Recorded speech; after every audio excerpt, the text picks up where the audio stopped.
I've never made a wreath before, and I was excited to make my first attempt something unique and interesting. A wood slice wreath from a few logs in my yard was the perfect thing.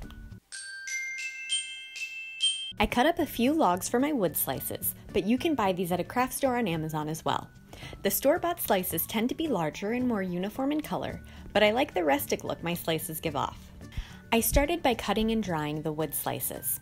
This is a bit of a process, so you can get all the details on this in another video linked in the description below. Then I cut out a support piece from a large cardboard box. The size of the piece was around 12 inches in diameter and was based on the size of a few slices I laid out as a test. I used some lids from the kitchen to draw the circles, drawing the larger circle first so that I could make sure the smaller circle was perfectly centered. Then I cut it out with a box cutter. I tried scissors first, but that didn't go well at all. Next, I set the slices on the cardboard piece and glued them into place with wood glue.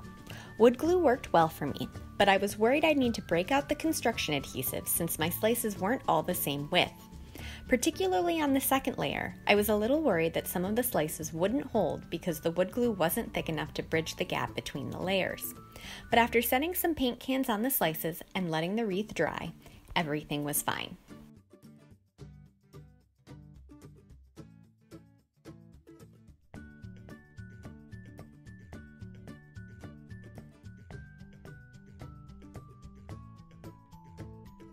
Then I worked on the bow. Bow making is not my forte, so I watched a bunch of really complicated videos, then gave up and decided to wing it. I wrapped the two ribbons around my planner and tied some string in the middle. To be totally honest, it took me a couple tries to get the tails in a nice looking spot, but for the most part it wasn't that hard. To complete the look, I wrapped the center a few more times in red ribbon and then used that ribbon to tie the bow to the wreath.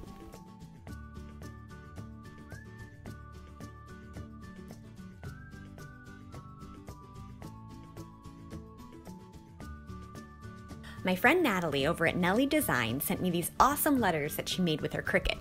As you can probably tell, this is the first time I've applied vinyl transfers to anything, ever, so you really should go check out the tutorials she made that I've linked in the description below.